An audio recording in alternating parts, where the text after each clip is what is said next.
Señoras, señores, a todos ustedes, muy buenos días.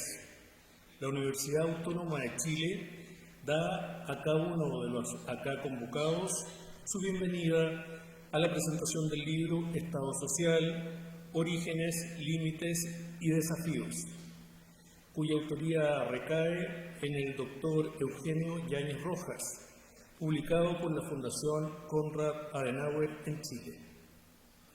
Saludamos a quienes hoy nos distinguen con su presencia. Nuestro rector, el doctor Teodoro Rivera Neumann. El señor Olaf Jakob, representante de la Fundación Konrad Adenauer en Chile. El doctor Eugenio Yáñez Rojas, académico, investigador y autor del libro que hoy presentamos. Miembros del honorable cuerpo diplomático acreditado en Chile. La señora Gloria Huth Hess, consultora, exministra de Transporte y Telecomunicaciones y ex subsecretaria de Transportes, quien será parte del panel que presentará la obra. Don Eric Latorre, director del Magíster en Gobierno y Dirección Pública de la Universidad Autónoma de Chile. El señor Jorge Rodríguez Grossi, economista, académico, investigador, ex ministro de Economía y Energía, profesor emérito en la Facultad de Economía y Negocios de la Universidad Alberto Hurtado, quien también será parte del panel. Comunidad universitaria toda, concejales, autoridades de instituciones de educación superior, representantes de la Fundación Konrad Adenauer en Chile, invitados especiales, a todos ustedes, muy buenos días y muy bienvenidos. En la Universidad Autónoma de Chile creemos firmemente en el valor del libro, esto como un bien público, ya que permite compartir con la sociedad el conocimiento científico actualizado, que es fundamental para el progreso tanto individual como colectivo. Para el lector, creemos, el libro representa una invitación a explorar diversas perspectivas y argumentos, estimulando el pensamiento crítico, el análisis reflexivo de la información y, por cierto, la formación de opiniones propias. Para la solemnidad de este evento, dejo con ustedes al señor rector de la Universidad Autónoma de Chile, el doctor Teodoro Rivera Neumann, a quien recibimos con un fuerte aplauso.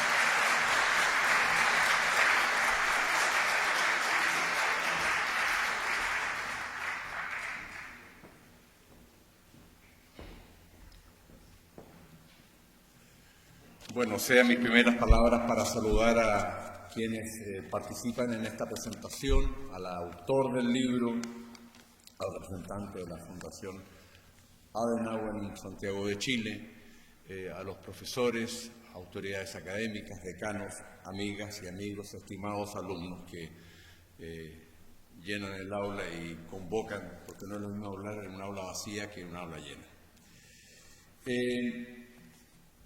Lo que nos convoca es el lanzamiento de un libro que se llama Estado Social, Orígenes, Límites y Desafíos, algunas lecciones para Chile.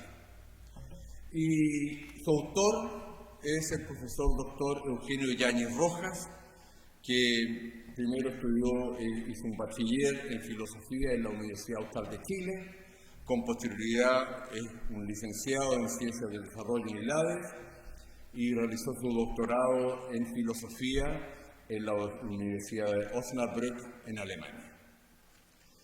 Eugenio Yáñez es una persona que ha publicado diversos artículos y uno de sus temas de interés es el Estado Social de Derecho. Yo quiero recordar de que el Estado Social y Democrático de Derecho, coloco ahora una palabrita más, fue un tema de larga discusión durante las tentativas de reforma del texto constitucional que fueron votados por la ciudadanía y finalmente no llegaron a puerto. Y el Estado Social de Derecho es un complejo, un concepto complejo. Primero es complejo porque hay que definir qué es lo social, ¿ya? ¿Qué es lo que es social del Estado? Claro, el Estado como tal, el Estado de Chile, no surge como entelequia jurídica solamente para garantizar seguridad, libertad, etcétera, sino que en este caso se plantea que el Estado tiene también que resguardar ciertas condiciones mínimas para la vivencia de las personas. Y ahí donde uno se pregunta, ¿el Estado social y democrático de derecho termina ahogando la libertad? ¿O el Estado social y democrático de derecho es un fundamento o requisito para que se ejerza más claramente la libertad? Chile, si ustedes miran nuestra historia económica, historia política, ha ido oscilando de un modelo liberal o neoliberal a propuestas que son más bien refutacionales respecto del estado de bienestar. Y lo interesante es que el país ha ido evolucionando de un país donde el Estado muy subsidiario ha ido evolucionando hacia un Estado que va asumiendo otras circunstancias, otros compromisos de tipo social. Y donde se concibe el Estado social como un fundamento para que uno pueda ejercer efectivamente la libertad. Es decir, la pregunta es, ¿puede una persona muerta de hambre ejercer su libertad? Probablemente está cercenado en estos derechos porque tiene que preocuparse de la sobrevivencia. Pero si una persona tiene sus circunstancias básicas completas, si tiene la salud completa, la educación completa, la vivienda y otros elementos más, esa persona tiene las condiciones básicas para ejercer en grado aún mayor la libertad que le deriva de su condición de ser humano. El profesor Eugenio Yáñez critica los enfoques voluntaristas o refundacionales que intentan imaginar el país sin anclarse en la historia, sin considerar su realidad social y cultural. Es bien interesante porque uno no puede, como país, tener claridad en el futuro si además no tiene claridad de dónde viene. Cuando uno tiene claridad de dónde viene, probablemente es más consciente de los pasos que se dan y en la construcción de un Estado mejor. Cuando uno cae en la mirada de la negación del pasado, claro, siempre uno va a poder justificarse de que lo que se existe en el presente es malo y no tiene fundamento. Pero cuando uno mira al pasado y ve cómo el país ha ido cambiando, probablemente es una mirada más justa con la historia y más justa con lo que han estado antes que uno en cargos de relevancia. Yáñez sostiene que el Estado social no es una mezcla entre mercado y el Estado, sino que es un modelo propio, centrado en la persona y en la comunidad. Y de esta manera él busca reivindicar el Estado social como una situación propia. Yo quiero agradecerle al profesor Yáñez que haga el lanzamiento de este libro aquí con nosotros.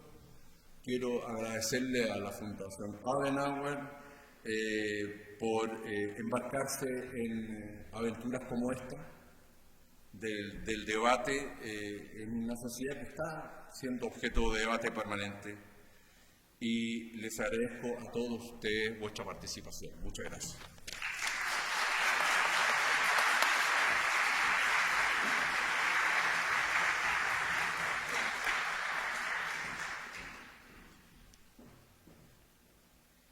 Siempre es un lujo y un honor escuchar y recibir las palabras de nuestro querido doctor, rector, don Teodoro Rivera Noguera. La justicia social, la democracia y una economía sostenible se sustentan en el respeto a la dignidad humana, a sus derechos y sus obligaciones. En ello es clave la cooperación entre la academia, los sectores públicos y privados, las instituciones y la sociedad civil. Dejo con ustedes al representante en Chile de la Fundación Konrad Adenauer, Olaf Jakob, que nos dará unas palabras.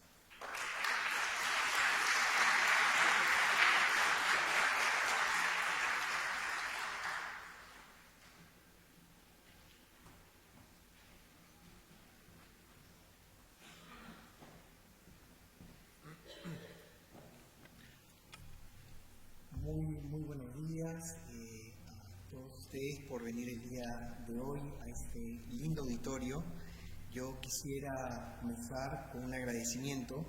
Quiero agradecer muy especialmente al señor rector, el doctor Teodoro Rivera, por de alguna manera acogernos en la Universidad Autónoma el día de hoy. Naturalmente quiero agradecer muy especialmente al profesor Eugenio Yáñez, no solamente por este maravilloso libro, sino también por esta amistad que nos une desde hace tantísimos años. Naturalmente agradecer también a los panelistas, la señora Gloria Huth, el señor Jorge Rodríguez Grossi y el moderador Eric Latorre. Quiero muy especialmente agradecerles a todos ustedes por venir el día de hoy a esta presentación que para nosotros como Fundación Konrad Adenauer es uno de los principales pilares y una de las principales actividades del presente año. El título del libro que el profesor Eugenio Yáñez presentará el día de hoy, que será debatido por nuestros dos panelistas, tiene como título Estado Social, Orígenes, Límites y Desafíos. Y quiero recalcar también la segunda frase que ustedes van a ver en el libro: algunas lecciones para Chile. El libro no trata únicamente de analizar los orígenes y la historia del Estado social. Lo hace con mucha claridad, lo hace con mucha, en el buen sentido de la palabra, con mucha sencillez y de una forma muy amigable para el lector. Pero va mucho más allá. Va mucho más allá de hablar del origen del Estado social, probablemente en Alemania, sino también analiza también sus fundamentos y los pilares que de alguna manera sustentan al Estado social. Hay un debate sumamente interesante que creo que para Chile es de gran relevancia sobre si existe verdaderamente una especie de debate entre el concepto de solidaridad y subsidiariedad, que consideramos nosotros son en realidad conceptos complementarios. Habla también de la fuente prácticamente del Estado social en la doctrina social de la Iglesia y naturalmente también sobre el modelo económico y social de la economía social de mercado. Todo eso está muy intrínsecamente ligado con el concepto de Estado social. Pero como les digo, el libro no solamente analiza la parte histórica y los fundamentos y las fuentes del concepto del Estado social, sino en la segunda parte, y más del 50% del libro, abordan el tema de las lecciones para Chile. ¿Cómo podemos implementar mejor, cómo podemos debatir mejor el concepto del Estado social? Y yo quiero simplemente culminar, porque creo que vamos a tener suficiente tiempo para el debate posterior, haciendo un pequeño comentario. Me ha tocado a mí vivir y trabajar para la Fundación Konrad Adenauer en muchos países, y creo que todo lo que tenga que ver con el Estado social ha sido conceptos que han sido debatidos muchas veces por la izquierda políticamente. Y está bien, pero creo que también el centro y la centro-derecha tienen ese espacio para debatir sobre el concepto del Estado social. Creo que el Estado social es un tema sobre el cual podemos debatir todos los ciudadanos desde diferentes perspectivas políticas, aportando nuestros puntos de vista, aportando nuestras posiciones, es decir, enriqueciendo ese debate que creo que es tan importante, no solamente para Chile ni para América Latina, sino en un mundo cada vez cambiante de manera global. En ese sentido, quiero agradecerles nuevamente a todos ustedes por participar el día de hoy y nos deseo a todos nosotros un debate de sumo interés. Muchísimas gracias.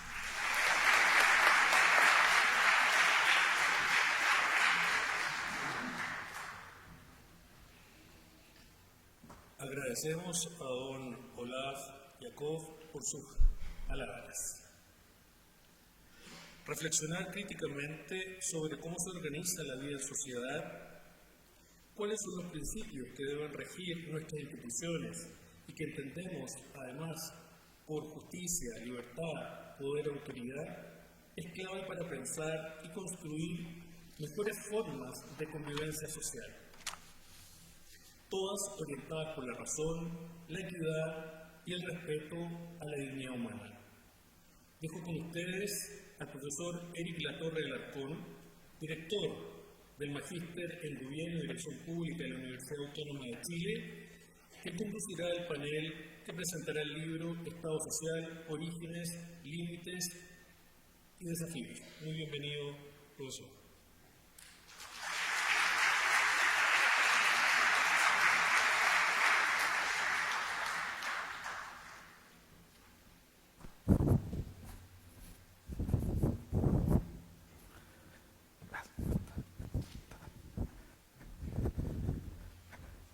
Muy bien, muchas gracias. Es larga la vuelta, cuesta llegar un poquito. Bien, primero quiero agradecer a la universidad, en primer lugar, por darnos la oportunidad de tener este espacio de discusión y obviamente al autor por entregarnos el material básico para hacer la discusión. Tenemos que decir que en mi caso yo soy director del Magíster en Gobierno y Dirección Pública y por eso seguramente me pidieron que hiciera esta moderación. Y aquí se destaca que nuestra universidad está preocupada, interesada y ocupada en las materias de la gestión pública, del desarrollo del Estado como agente central para el desarrollo de un país. Pero la discusión está en cuál es el rol de ese Estado. Y ese es el debate que a nosotros nos ocupa en nuestro magíster, en nuestra universidad. Ese rol del Estado ha sido discutido durante por lo menos 200 y tantos años después de la Revolución Francesa, y es una cuestión que aún no tenemos un acuerdo total. Por eso es muy importante que el profesor Yáñez nos invita a ese debate, nos invita a reflexionar y vamos a comentar aquí con dos invitados de lujo que voy a presentar posteriormente. En primer lugar, quiero por favor invitar al autor, al profesor Yáñez. ¿Dónde está el profesor? Profesor, por favor, lo invito. El profesor Eugenio Yáñez, vale la pena decir un par de cosas más de las que dijo nuestro presentador, nuestro rector. Además de doctor en filosofía, ¿no es cierto?, es autor de 14 libros y dos que llaman mucho la atención. Economía social de mercado en Chile, que es muy importante. Por favor, profesor, va a presentar, lo invito al podio para su presentación. Economía social de mercado en Chile y Crisis y Esperanza del año 2004. Un libro muy interesante que ya abría perspectivas de cosas que en Chile iban a pasar muchos años después. Profesor Yáñez, lo invito por favor a presentar vuestro libro. Muchas gracias. Muchas gracias, Eric. Buenos días a todos. A ver,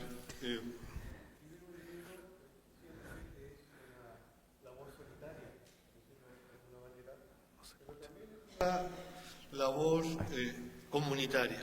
No basta con escribir el libro. Para que éste vea la luz, detrás de ello hay una gran cantidad de personas que apoyan y cooperan para que finalmente, como hoy día, este libro pueda ser presentado. En ese sentido, quiero agradecer primero a todas las personas que de alguna manera han estado involucradas en la presentación de este libro. Parto agradecer a mi familia, a mi señora y mis hijos, a los cuales siempre les quito algunas horas, ¿cierto?, en conjunto, porque bueno, uno tiene que dedicarse a escribir el libro. Agradezco a la Fundación Konrad Adenauer, no solamente por haber depositado en mí la confianza para abordar un tema tan complejo como este, sino por los más de 60 años que lleva en el país cooperando y promoviendo principios como la justicia social, la libertad, la democracia, bueno, la economía social de mercado y el Estado social. Agradezco, ¿cierto?, en la persona de su representante, Olaf Yakov, como también agradezco a Leonardo Fernández, que estuvo involucrado en la edición de este libro, en la producción, y a Miriam Mayer en la organización también.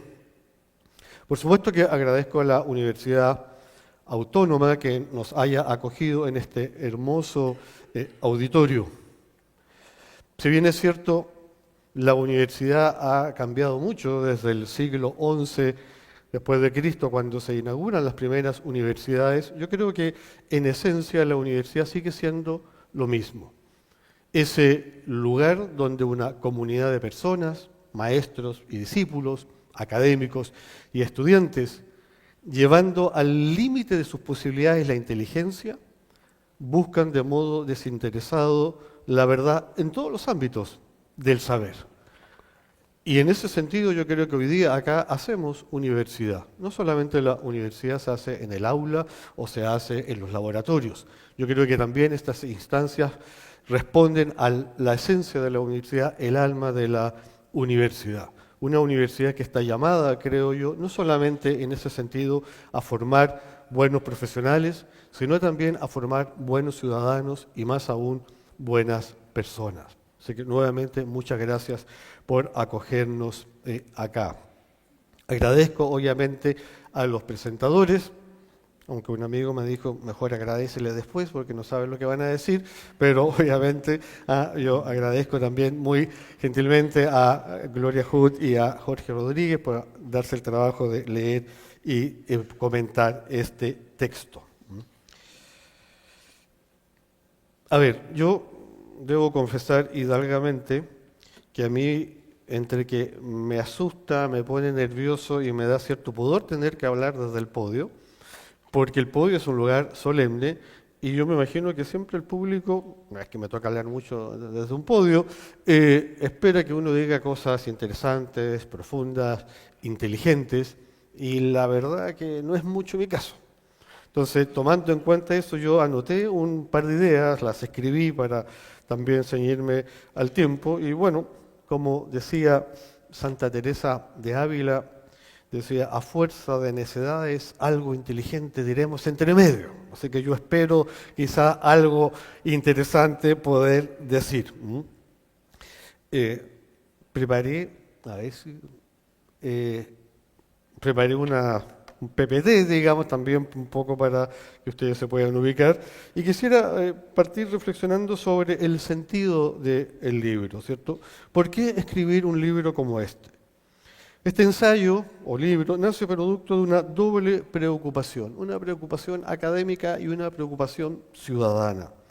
Como académico me pareció que la discusión sobre la naturaleza y rol del Estado social, en especial durante los dos proyectos constitucionales, no fue suficiente. Hubo cierta confusión y desconocimiento sobre su naturaleza y su rol. Se lo presentó más bien como una suerte de desviación izquierdista del Estado liberal o el ala derecha del Estado bienestar. En este contexto estimé necesario indagar en sus orígenes, precisar sus límites y plantear sus desafíos con la esperanza de que este ensayo contribuya a sacar algunas lecciones para nuestro país. Indirectamente, el estallido social provocó la emergencia del concepto Estado social. Antes del primer proyecto constitucional o el proceso constitucional, dicha expresión casi no se encuentra mencionada ni en la discusión política ni en la discusión académica. Solo aparece tangencialmente en el programa de gobierno 2014-2018 de Michelle Bachelet, en el que alude al concepto de Estado social a propósito de su propuesta de promulgar una nueva constitución. El programa de gobierno de Gabriel Boric apela a un Estado social de derecho, pero a juzgar por lo que hemos observado, el prurito refundacional de su proyecto político y social, académico también, de alguna manera, ubica a su gobierno como un Estado más bien de bienestar y no un Estado social. Como simple ciudadano, preocupado por la fragmentación y polarización que representa la sociedad chilena, también me llevó a escribir este libro. A mi juicio, el Estado social no solo permite crecimiento económico sin sacrificar la igualdad social, sino además contribuye a algo que es tan necesario para este país, que es la paz social. Yo creo que todavía tenemos que seguir dialogando, tenemos que seguir discutiendo, y esta instancia yo creo que es una instancia privilegiada para ello. Ahora bien, pero ¿para qué escribir un libro? Porque esto podría responder a una especie de divertimento intelectual donde uno puede de alguna manera investigar para sí mismo. Pero, ¿cuál es el sentido de escribir un libro como este? Como nadie ama lo que no conoce y nadie da lo que no tiene, este libro es una invitación a conocer el Estado social. Indirectamente, sin embargo, es una invitación a pensar el país y en el país, o sea, ir más allá de los intereses partisanos. Subrayo que la invitación es a pensar y no a el tan de moda repensar el país. Pero, ¿qué puede tener de malo repensar en este caso el país? Por ejemplo, fieles al espíritu refundacional, la gran mayoría de los convencionales del primer proyecto constitucional se sintieron precisamente llamados a repensar Chile. Lo que observamos fue un acto de deconstrucción, lo cual implicaba, entre otras cosas, una destrucción de las raíces, tradiciones, cultura e instituciones de nuestro país. Creo también, del mismo modo, debemos invitar a imaginar buenamente el futuro de Chile, pues como nos enseña porfiadamente la experiencia humana, una y otra vez, no todo lo imaginable es realizable, especialmente en el ámbito político. La pretensión de imaginar una sociedad perfecta, una suerte de tierra prometida, tiene larga data. Desde la República de Platón, pasando por las utopías del Renacimiento, profundizadas en el marxismo, o más recientemente en la llamada Revolución de Mayo del 68. Los jóvenes franceses de aquella época, según ellos moralmente superiores a sus padres, ilusoriamente trataron de llevar la imaginación al poder, como quedó plasmada esa imagen ya en la icónica expresión en un muro de la Sorbonne. Esta revolución estudiantil estuvo preñada de promesas que no se podían cumplir. Es la experiencia histórica la que nos enseña una y otra vez que debajo de los adoquines no se encuentra la playa, como pregonaban estos jóvenes, sino la dura y porfiada realidad. Esa realidad que no se debe soslayar a la hora de gobernar bien un país. No olvidemos que la imaginación linda con la fantasía y la fantasía con el delirio. A mi juicio, quienes repiensan, imaginan o incluso sueñan el país, proponen un Chile imaginario, cuyos habitantes son chilenos imaginarios, habitando un gobierno imaginario. Dejemos que los poetas sueñen el país, que los escritores lo imaginen y que los constructores de la sociedad, para utilizar una expresión de Juan Pablo II, busquen e implementen los medios adecuados para sacar a este país del subdesarrollo. Todos estamos llamados a construir el país. Ahora bien, ¿y para quién escribir este libro? ¿Quién serían los destinatarios? Este no es un libro de economía, tampoco de política o de filosofía en su sentido clásico. Tampoco es un libro escrito por un especialista en el Estado social para especialistas en la materia. Es solo un ensayo escrito por un ciudadano preocupado por el presente y el futuro de su país. En consecuencia, está dirigido a todos los chilenos que, igual que yo, se sientan llamados a aportar, cada cual desde su disciplina, su experiencia, al desarrollo de Chile. Porque así como nadie sobra en este país, ya sea que esté en el vientre materno o esperando la muerte en una fría sala de hospital, nadie debería restarse a cooperar en el desarrollo de nuestro país. Ahora bien, un poco explicado cuál es el sentido del libro, hay que preguntarse, bueno, ¿y necesita Chile un Estado social? Déjenme que acá creo que tengo que cambiar. Parto de la base que todos los chilenos queremos el bien para nuestro país. A fines del siglo XIX, por ejemplo, tanto el social cristiano Juan Enrique Concha como el radical Valentín Letelier o el fundador del Partido Comunista Luis Emilio Recabarren coincidían en la necesidad de acoger las demandas del pueblo por el bien del país. Sin embargo, sus propuestas eran muy diferentes, incluso antagónicas. El problema no está entonces en el fin, sino en los medios. ¿Cómo alcanzamos el tan anhelado desarrollo? A riesgo de simplificar, matices más, matices menos, distinguimos tres grandes modos de organizar la sociedad: bajo un Estado liberal, un Estado de bienestar o un Estado social. ¿Qué podemos esperar de un Estado bienestar, donde ya alguna experiencia tenemos? El Estado bienestar promete el paraíso en la tierra, De su pretensión mesiánica deriva su carácter refundacional, al cual no escapa ninguna dimensión de la existencia humana. Este proyecto antropológico, político, económico, social, cultural, etcétera, crea un hombre nuevo chilensis, es decir, un nuevo ciudadano que ha superado todos los estereotipos de género y en consecuencia, se nos dirá, se ha liberado de las opresoras cadenas heteronormativas patriarcales, hijas del capitalismo. En el crisol de la historia se nos repite, léase el materialismo histórico dialéctico, irá depurando nuestras tradiciones, nuestras creencias, nuestras raíces, nuestra cultura. Es decir, se eliminarán todos los atavismos cristianos occidentales. Forjado sin prisa, pero sin pausas, en el yunque del progresismo, el hombre nuevo chileno no tendrá identidad, ni género. Será sustancialmente emotivo y divergente per se, vegano. Será una suerte de neo-prometeo, avasallador y soberbio, que paradójicamente no cree en la verdad, pero es devoto de su verdad. Ejercerá su poder sin compasión alguna y promoverá la cultura de la cancelación, cristalizada a través de lo que Lenin llamaba la educación política de las masas. En lo social y económico, la promesa es colosal. Una sociedad sin clases, o en su versión ayornada, una sociedad donde gobierna la igualdad sustantiva. Huelgan los comentarios. Como sabemos, platónico en sus fundamentos, rusoniano y gramsciano en su ejercicio y marxista en sus pretensiones. El estado de bienestar promete mucho y cumple muy poco. Nuestro país no necesita revivir experiencias fracasadas del pasado.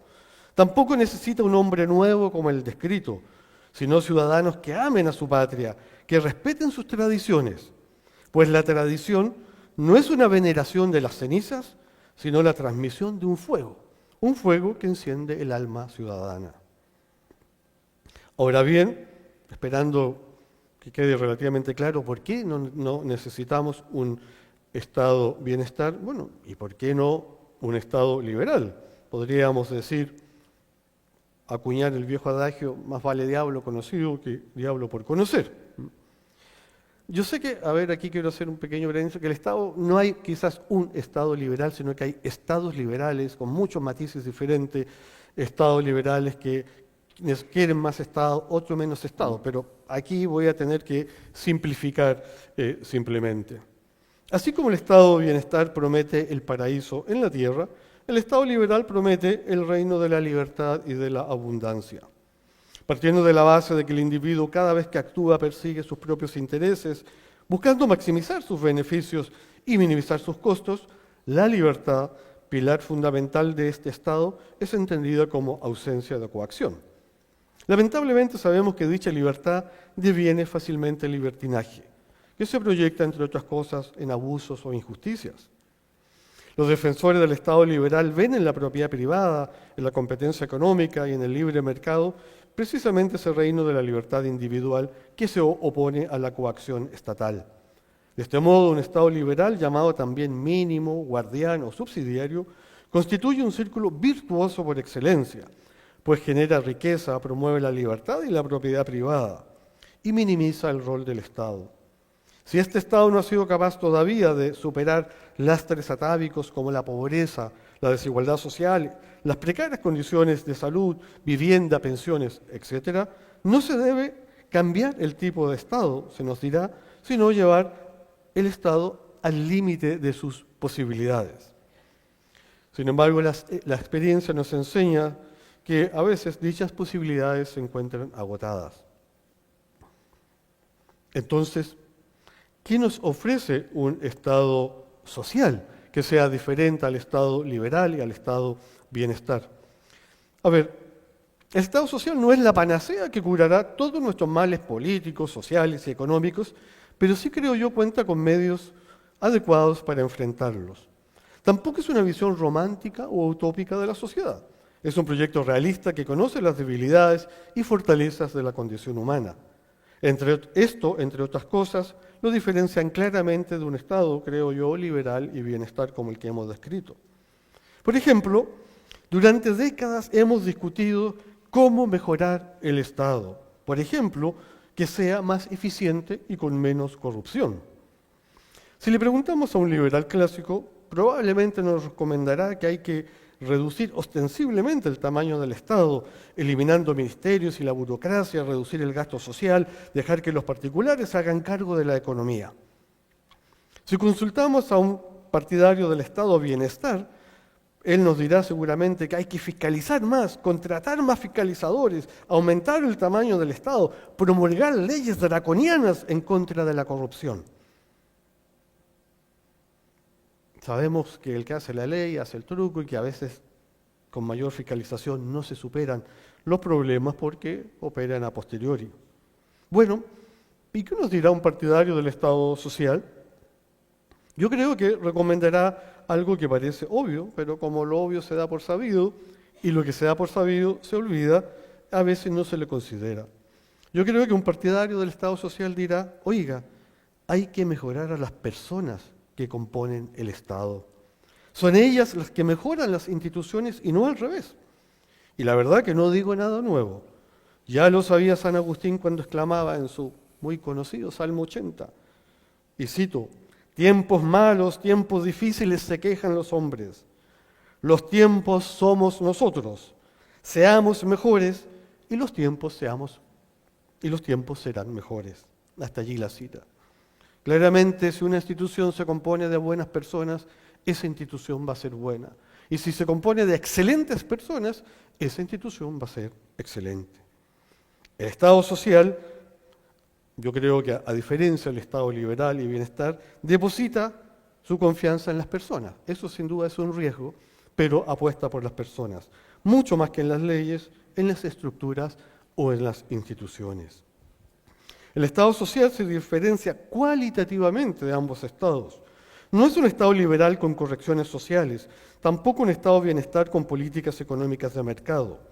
Respira con ambos pulmones, la subsidiariedad y la solidaridad. A partir de lo dicho, entonces, bueno, ¿qué es y qué promete el Estado social? Para salir de la duda, les recomiendo que lean el libro y me salto esta parte, porque no voy a hacer ningún spoiler, sino que los invito a leer el libro. Por último, ya voy terminando, déjenme a ver, acá, me salto esto, las diferencias, ¿cierto? Ahí hay un pequeño esquema de la diferencia del Estado social con el Estado bienestar y el Estado liberal. Me queda una última pregunta por responder. ¿Cuáles son los obstáculos o dificultades que enfrenta un Estado social? Parece que son muchos. No solo debe lidiar con obstáculos políticos, económicos, sociales, sino también con obstáculos antropológicos y éticos. Perdonen que haga un pequeño excurso para recordar una anécdota. El año, no recuerdo cuándo, el 2018, participé en un congreso internacional en Münster, Alemania, sobre la economía social de mercado, y a mí me invitaron como representante, bueno, no sé, latinoamericano, y expuse sobre las posibilidades de implementar una economía social de mercado en Latinoamérica, y bueno, yo planteé que era posible, que era difícil, etcétera, etcétera. Y cuando terminó la exposición, estábamos en el café, se me acercó un académico alemán muy conocido, que conocía bien Latinoamérica, que además hablaba español, y me dijo, mira, me dijo, muy interesante lo que tú planteaste, pero, me dijo, para ustedes los latinoamericanos es imposible, y después reformuló, casi imposible, aplicar una economía social de mercado en América Latina. Me dijo por dos razones muy simples. Porque una economía social de mercado requiere un alto estándar ético y un gran ethos laboral, me dijo, cosa que ustedes no tienen. ¿Qué fue lo que me dijo elegantemente y académicamente? Me dijo, ustedes no pueden implementar una economía social de mercado porque son flojos y corruptos. Y claro, como uno tiene su corazoncito latinoamericano, yo no me sentí muy bien, no, mire, no es tan así, pero la verdad que hemos dado suficiente materia prima para que eso pase. O sea, ¿para qué vamos a recordar los últimos acontecimientos que han pasado en este país? Y algo similar puede pasar quizá con el Estado social, que la mayor dificultad no se ubica a nivel político, económico, social, sino que a nivel antropológico y que de alguna manera algo tiene que ver con nuestra, no sé a dónde hay que apuntar acá, con nuestra condición humana. Bueno, dejémoslo ahí, no. A ver, pareciera ser a primera vista que la condición humana, o sea, ese modo de ser en el mundo, se debate en una permanente tensión entre los extremos. Oscilamos de un polo a otro, entre el bien y el mal, entre el placer y el dolor, el egoísmo y la prodigalidad, entre la crisis y la esperanza, etc. Pareciera ser que no hay término medio. Dicha tensión llevada al plano político es lo que observé, con honrosas excepciones, por supuesto, en la discusión acerca del tipo de Estado que queríamos para el país en los dos fracasados proyectos constitucionales.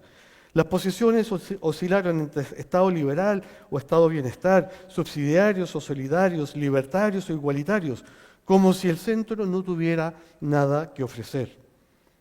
¿Debemos entonces resignarnos a que no es posible ubicarse en una vía media y, dicho metafóricamente, optar entre Escila y Caribdis? ¿Quiénes son Escila y Caribdis? En el canto 12 de la Odisea, Homero nos relata uno de los tantos escollos que debe superar Odiseo y su tripulación en su regreso a Ítaca. Uno de esos escollos es navegar a través del estrecho de Mesina. En cada extremo de ese estrecho acechan a las embarcaciones las sirenas Escila y Caribdis. En un extremo, nos dice acá Homero, y lo cito, habita Escila, que aúlla que da miedo. Su voz es en verdad tan aguda como la de un cachorro recién nacido y es un monstruo maligno. 12 son sus pies, todos deformes, y 6 sus largos cuellos. En cada uno hay una espantosa cabeza y entre ellas 3 filas de dientes apiñados y espesos, llenos de negra muerte. Nunca se precian los marineros, sigue diciendo Homero, de haberlo pasado de largo incólume con la nave, pues arrebata con cada cabeza a un hombre de la nave de oscura proa y se la lleva. Hasta allí Homero. En el otro extremo, y cito nuevamente, la divina Caribdis sorbe ruidosamente el agua negra. 3 veces durante el día la suelta y 3 veces vuelve a sorberla, que da miedo. Ojalá no te encuentres allí, Odiseo, cuando la está sorbiendo, pues no te libraría de la muerte ni el que sacude de la tierra. Hasta allí la cita. El mito es conocido. Siguiendo los consejos de Circe, decide Odiseo irse para el lado derecho y dejar que Escila le robe, ¿cierto?, a 6 de sus marineros, pero logra salvar la embarcación. ¿Quiénes son las Escila y Caribdis de nuestros días? Bueno, la verdad que aquí voy a exagerar, pero ya que me metí en el lío con ellas dos, ¿será Escila el estado liberal y Caribdis el estado bienestar? Y si la embarcación representa, estas son puras preguntas, ¿eh? Y si la embarcación representa al Estado, ¿importa su estructura, o sea, cómo está construida? Por cierto que sí, y mucho, pues ni el mejor timonel lograría sortear con éxito las turbulencias marinas, o peor aún evitar a Escila y Caribdis si la embarcación está mal construida, es frágil, pequeña o hecha de materiales ligeros. Pero del mismo modo, no basta con una embarcación bien construida, de buen calado, si el timonel y sus tripulantes son ineptos, inexpertos y arrogantes, debido sobre todo a su juventud. O no saben cuál es el puerto al que deben arribar, porque no existen buenos vientos para embarcaciones a la deriva. ¿No son acaso la pobreza, la desigualdad social, los altos índices de desempleo, la precaria seguridad social, la soledad, el abandono, las cabezas de Escila? Y cuando se absorben miles de millones de pesos a través de fundaciones o licencias falsas, cuando el terrorismo, la violencia, la delincuencia o el narcotráfico no dan treguas al Estado, ¿no es esta una forma de hacerlo naufragar? Bueno, son solo preguntas para el debate. Termino, ahora sí que es cierto, dado que en este auditorio hay muchos jóvenes, termino estas breves y desilvanadas reflexiones pensando especialmente en nuestra juventud. Cuando Pandora cedió a la tentación de la curiosidad y abrió su famosa caja, es cierto que esparció todos los males del mundo, pero en el fondo quedó uno de los grandes bienes, la esperanza. Y es hora de ir a rescatarla, esa esperanza que se alimenta de jóvenes prudentes, justos, templados y fuertes. Jóvenes que dejen atrás la generación de cristal, esa que se quiebra emocionalmente ante el primer problema o adversidad, y den paso a una generación de metal, ojalá un metal noble y resistente. Queridos jóvenes, no le teman al dolor, porque este es el yunque en el cual se forja el carácter. Recuerden que en el dolor nos hacemos y en el placer nos gastamos, como decía Ortega. Ante la adversidad, apóyense en los 3 grandes pilares que nos mantienen en pie: la familia, los amigos y la esperanza. No tengan miedo al fracaso, él es escuela de vida, es el crisol que depura nuestras angustias y nuestras esperanzas. No teman abandonar vuestra zona de confort, pues como expresaba el poeta Hölderlin, allí donde está el peligro, también crece lo que nos salva. Y cuando les llegue el éxito, que seguramente les va a llegar, tómenselo con calma. No cometan el error de sentirse soberbios porque han logrado cosas por las cuales tanto han luchado. El éxito siempre hay que asumirlo con humildad. Por último, no se pregunten cómo estará nuestro país en 10 años más. Pregúntense cómo quiero que esté Chile en 10 años más, porque eso lo hace protagonista de la historia del país. Ojalá con menos pobreza y más dignidad. Ojalá con menos corrupción y más transparencia. Ojalá con más seguridad y menos delincuencia. Ojalá con más crecimiento económico y menos desigualdad. Ojalá con menos crisis y más esperanza. Con otras palabras, ojalá bajo un Estado social. Bien, gracias por su paciencia. Eso solamente es lo que quería compartir.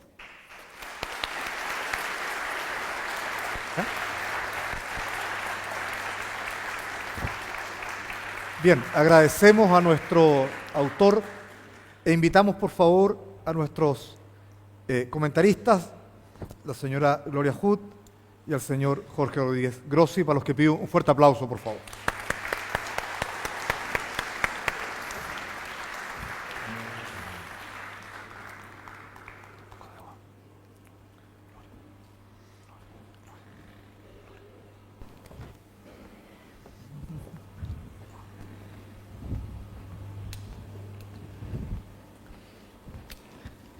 Muchas gracias. Por favor, Jorge. Bueno, agradecemos al autor del libro, ¿no es cierto?, que nos pone en la bajada del título algunas lecciones para Chile. Y es por eso que hemos invitado a 2 personas, ¿no es cierto?, que no solo se han dedicado a la academia, a la consultoría y a diversas labores profesionales, sino que se han dedicado a lo que más nos importa hoy día en este rol. Han sido parte de la gestión del Estado en los últimos 20 o más años, como actores preponderantes en materias, por cierto, que tienen mucho que ver con lo que plantea el autor. Don Jorge Rodríguez, ¿no es cierto?, exministro de Economía, de Energía, y con una larga trayectoria en materia de gestión pública, y la señora Gloria Hood, ex subsecretaria de Transporte, ex ministra, y además una actriz política dentro de un partido que se define como liberal. No se puede eso dejar de decir. Chile ha transitado en los últimos 100 años, si miramos de los gobiernos radicales, desde modelos más bien de bienestar, pasando por modelos asistencialistas en la época de Frei Montalva y definitivamente Estado asistencialista en la época del presidente Allende. Luego pasamos al liberalismo, y luego un liberalismo corregido, como fue, ¿no es cierto?, en los gobiernos de la Concertación y en el gobierno del presidente Piñera. Y un intento, como decía el autor y decía nuestro rector, en esta mirada refundacional, de mirar al Estado ahora como un Estado derechamente, ¿no es cierto?, más bien de bienestar o llevándolo hacia ese lado. Recordemos a Locke. Locke planteaba que el Estado constitucional, en el fondo, defendía a las personas de la posibilidad que el Estado los asfixiara, les quitara sus libertades. O sea, hay una mirada desde que debemos protegernos del Estado hasta que el Estado nos debe sostener y guiar toda nuestra vida. Y ese espacio amplio entre el liberalismo y el bienestar nos lleva a un debate sobre el rol del Estado, un debate que es muy viejo, pero muy vigente. Entonces vamos a partir por eso, que es una pregunta, la verdad, muy amplia, pero que desde la mirada más que teórica y también práctica, lo que ustedes han vivido. ¿Cómo ven el rol del Estado en Chile hoy día en un debate que está tan presente y mirándose adelante? Gloria, por favor. Muchas gracias. Primero quiero saludar a todas las autoridades en la persona del rector, don Teodoro Rivera, y también felicitar al autor del libro, a todas las personas que nos acompañan, y a Jorge, que no es primera vez que estamos en alguna actividad en conjunto. A mí me parece de la mayor importancia contar con algo como este libro, que nos llama a la reflexión. Habiendo sido parte del Consejo Constitucional en la segunda versión, me di cuenta que efectivamente la discusión sobre el tipo de Estado que queremos no tuvo la profundidad que habría sido recomendada, y que las posturas, que son las que acaba de describir muy correctamente el autor del libro, tendían a anclarse a visiones más bien ideológicas. Y lo que creo que es bien importante, no hay que perder de vista, y siendo una liberal de corazón, no en el liberalismo que describe nuestro autor Eugenio, no el liberalismo del mercado, el liberalismo de las personas. Yo creo que aquí uno describe el Estado como un complemento a lo que quiere para las personas. A mí por lo menos me inspira mucho más el rol ciudadano, y cuando uno dice qué tipo de Estado quiere, está fijando los contornos de las libertades de las personas, de la libertad individual, de la libertad del emprendimiento, y creo que eso es una discusión que está muy presente aquí también. Es cuánto confío en que cada ciudadano va a poder desplegarse libremente en sus talentos, sus oportunidades, y cuánto el Estado le facilita esa posibilidad.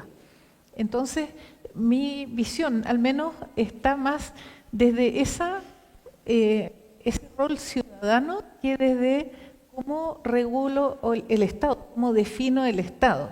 El Estado casi es una consecuencia de cuántas facilidades le damos a las personas. Los grandes liberales de Chile, y hay un libro que yo siempre uso, que es Los padres fundadores del liberalismo en Chile, entre ellos aparece Victorino Lastarria. Él decía que él creía en un ciudadano que es soberano sobre sus talentos y sus bienes, y que el Estado lo que tiene que hacer es ayudarle a construir su vida según los talentos que tiene. Y creo que eso mismo empuja a un Estado que busca los talentos, que los promueve, que los fortalece y que ayuda a que las oportunidades se distribuyan de manera equitativa. Por eso me parece que la propuesta del Estado social reúne esas dos visiones, no anclándolas en la mirada del mercado libre, es el que regula en forma espontánea, podríamos decir, el funcionamiento de la sociedad y del país, o el Estado es el que dice en muchas oportunidades, reemplazando la libertad de las personas, el Estado decide mejor que las personas, que son los dos extremos que están aquí en discusión. En el centro están las personas, está el ciudadano, y me parece que en este gráfico se representa muy bien, porque habla de la ética centrada en la persona, en el rol ciudadano. Y creo que esa es la gran discusión, es cómo hacemos que los ciudadanos tengan una mejor vida, que puedan desplegar sus talentos, que tengan igualdad de oportunidades, y si eso implica subsidiar actividades, está bien, habrá que hacerlo, y a mí me tocó como ministra empujar visiones que uno podría decir se contraponen con dejar que el mercado solo actúe en transporte. Para dar buen transporte en general en el mundo se recurre a subsidios, porque alternativamente no es posible subir la calidad. Así que me parece que es una discusión del mayor interés, y me parece también muy importante que se despliegue en una forma que sea posible de abordar por los ciudadanos, para profundizar en esta discusión. Muchas gracias, Gloria. Profesor, además nos destacó profesor emérito de la Universidad Alberto Hurtado, así que la misma pregunta desde una persona que lleva tantos años en el Estado y que ha visto un Estado también evolucionar, cambiar, ajustarse hasta llegar en un momento también un debate sobre que no fueron 30 pesos, fueron 30 años, pero 30 años que se hicieron muchas cosas, que el Estado tomó un rol muy activo después del liberalismo más extremo del gobierno militar. Saludo a las autoridades, a los profesores, a los estudiantes que están presentes, aquí participando. Yo quiero partir señalando que algo que puede ser frívolo decirlo, pero capto leer el libro de Eugenio. Digo frívolo porque es un libro serio y no debería ser entretenido, pero realmente es un libro que merece ser leído también porque combina historia, combina filosofía, combina ideología con los temas de Perdón, fondo. Jorge, tal vez si pudiera subir un poquito Lo subo. está muy... O cambiemos el micrófono mejor. Vamos a usar este hasta acá. Usemos este. ¿Te parece? Por favor.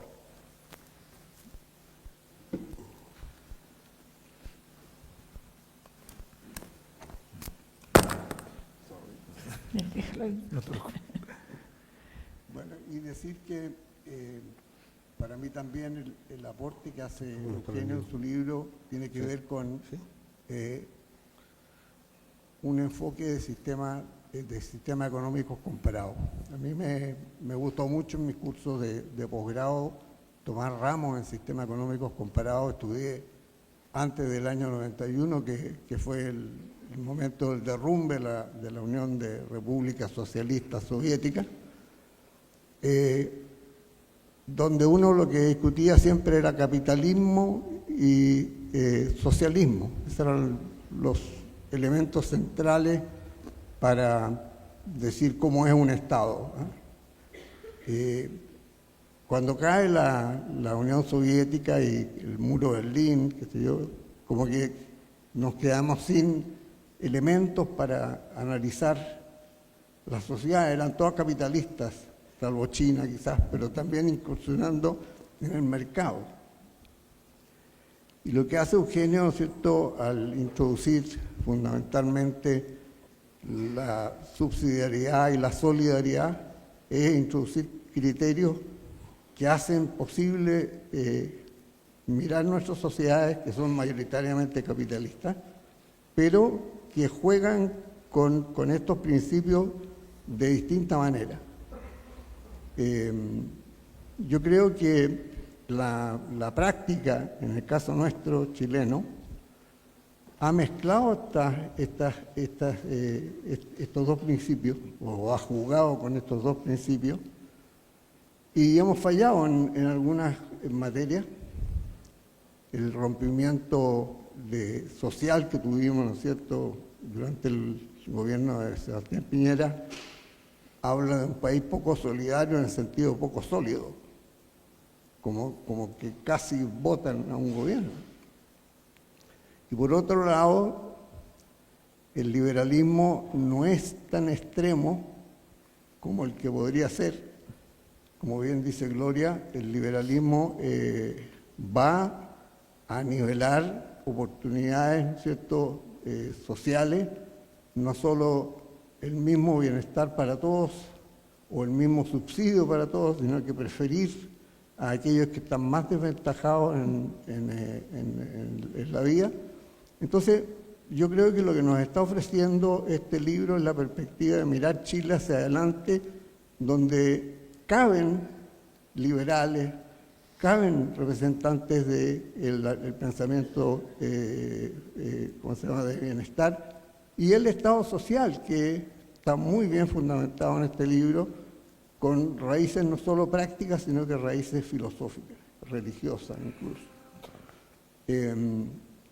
Yo creo que en la medida en que nosotros seamos capaces de aunar, no a todo el mundo porque es imposible, pero aunar sectores de izquierda y de derecha en un modelo nosotros en economía hablamos mucho de equilibrio general, en un esquema donde no sea posible traspasar cotas en distintos ámbitos.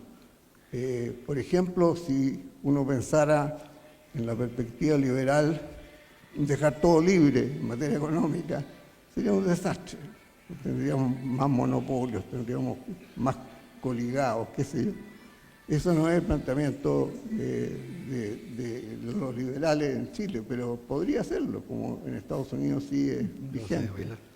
O por otro lado, que por combatir la pobreza nos gastáramos toda la plata del fiscal, ¿no es cierto?, del Estado para hacer aquello, bueno, sabemos que vamos a terminar muy mal.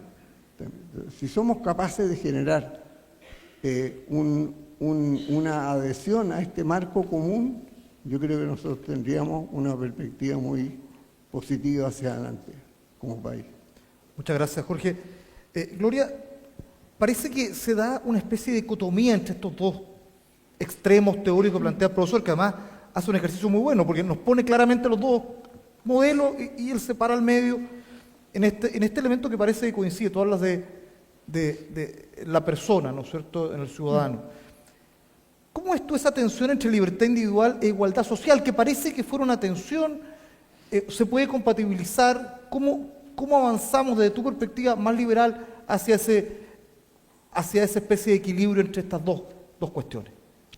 Sí, yo creo que en la discusión se ha ido distorsionando un poco y se ha puesto mucho foco en el Estado, y eso ha debilitado la percepción de la importancia que tiene el rol ciudadano, la capacidad de las personas de tomar decisiones, de influir en las políticas públicas.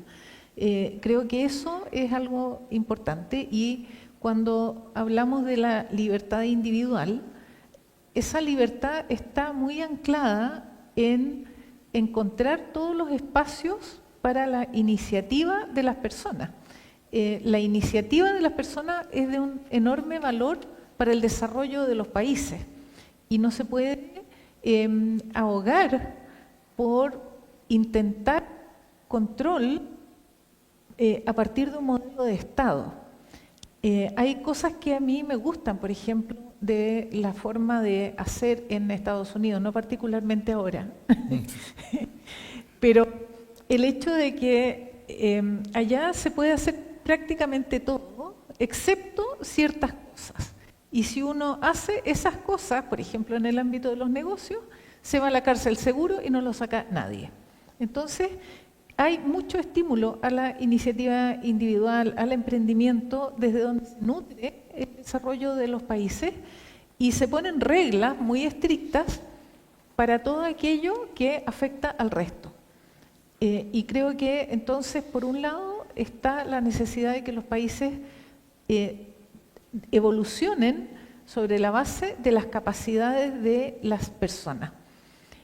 Y por otro lado, sabemos que no todas las personas tienen oportunidades para desplegar esas capacidades, para desarrollar emprendimiento, para asociarse libremente, pero formar corrientes de opinión. No siempre se puede. Y ahí es donde yo veo que hay un rol del Estado que nosotros, no sé, en el partido al que yo pertenezco llamamos la subsidiariedad activa. El Estado entonces provee las condiciones para que todas las personas puedan ejercer esa libertad y ejercer esas propuestas y ser parte activa de lo que el país necesita desde sus ciudadanos. Así que el Estado es un actor que uno podría decir es el motor, es la dinámica, es la máquina, pero el gran capital son las personas. Y esa combinación es la que, a mi juicio, se ha ido distorsionando en el tiempo y se ha puesto más énfasis en cómo diseñamos la máquina que cómo hacemos que las personas sean las que generen este producto que el país necesita, que no es un producto económico solamente, es un producto de crecimiento personal, de oportunidades, de ganas de ser parte del país. de oportunidades que no me hacen pensar en irme a vivir a otra parte, salvo que vaya a estudiar y después vuelva, pero que me dan ganas de contribuir a que el país crezca, que el país tenga nuevas oportunidades. Cuando uno ve que mucha gente joven, estudiantes, en fin, se plantean irse de Chile, creo que estamos ahí mostrando que el futuro no ofrece esas capacidades de desarrollo que son las que quisiéramos todos ver para nuestros hijos, además, y nietos en mi caso. Y creo que ahí hay un desafío súper importante. Yo creo que el ejercicio de la libertad hay que protegerlo, y protegerlo desde esa mirada de cuánto eso contribuye al bien común y al desarrollo de las personas más allá de su crecimiento económico. Yo creo que aquí hay un elemento también de desarrollo, no sé cómo llamarlo, pero afectivo, social, comunitario, que tenemos que reforzar más. Y me parece que en los modelos que están más en las puntas, eso se pierde. Muchas gracias, Gloria. Jorge, una última pregunta, nos quedan algunos minutos solamente. Pero desde tu mirada y tomando la anécdota final que plantea el autor, que nos dice que en Alemania nos llamaron flojos y corruptos, digamos, ¿no? No es muy halagador, pero habida cuenta hoy día lo que está pasando en materia de corrupción, lo que estamos viendo, que es muy preocupante, por cierto.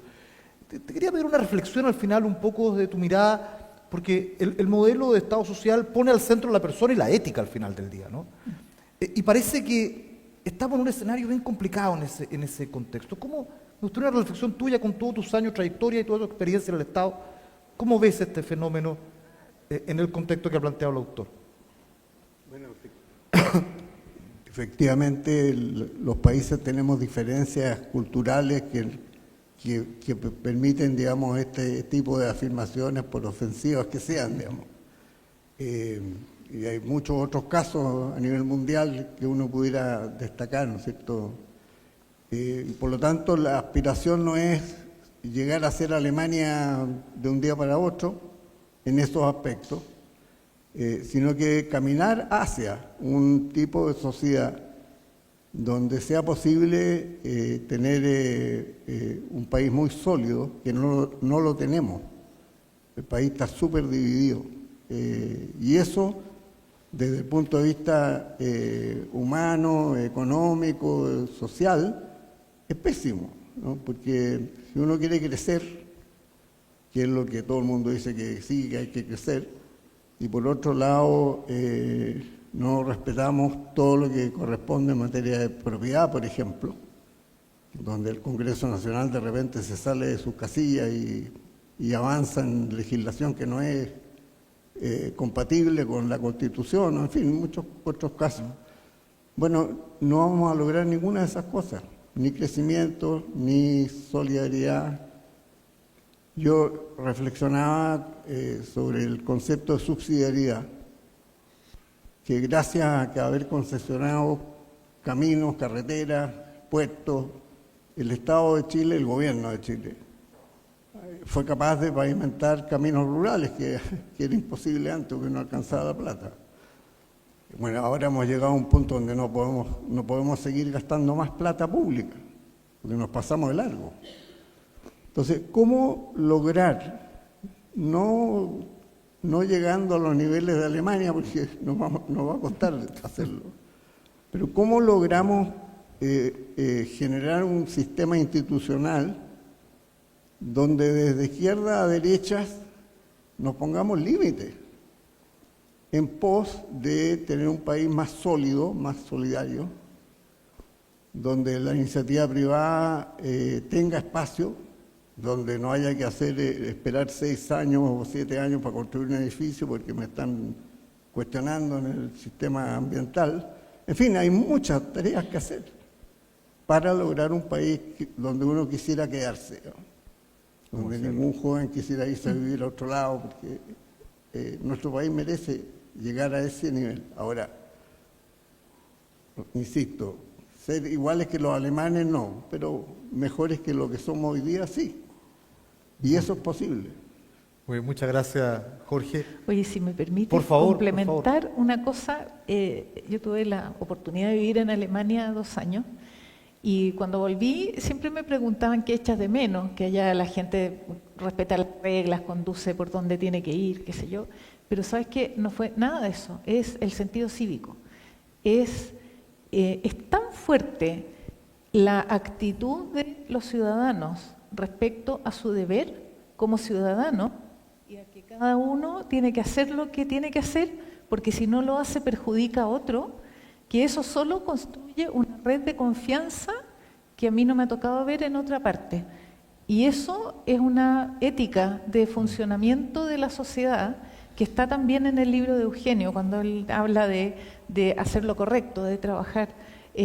Creo que eso hace una diferencia. Yo creo que en eso también tenemos que trabajar, en hacer el esfuerzo de tener esa responsabilidad cívica que construye países como lo que acaban de mencionar Jorge. Digamos. Estas cosas no son casuales, responden a una formación que va desde la base, en que hay conciencia de que todo lo que uno haga afecta a otro. Muchas gracias, Gloria. Bueno, vamos a ir finalizando. Creo que la reflexión final de Gloria y Jorge es muy relevante, por supuesto, porque, en definitiva, el autor, don Eugenio, nos plantea reflexionar sobre esto, sobre lo cívico, sobre la ética, sobre ser mejores personas, y cómo al final del día la discusión no está en el Estado. La discusión, como decía, me quedo contigo, Gloria, está en las personas, y Eugenio también lo plantea, y Jorge. Agradecemos, en primer lugar, al autor del libro Estado Social, Orígenes, Límites y Desafíos, don Eugenio Yáñez Rojas, al profesor Jorge Rodríguez Grossi y a nuestra invitada Gloria Hood por haber compartido con nosotros. Les damos un fuerte aplauso.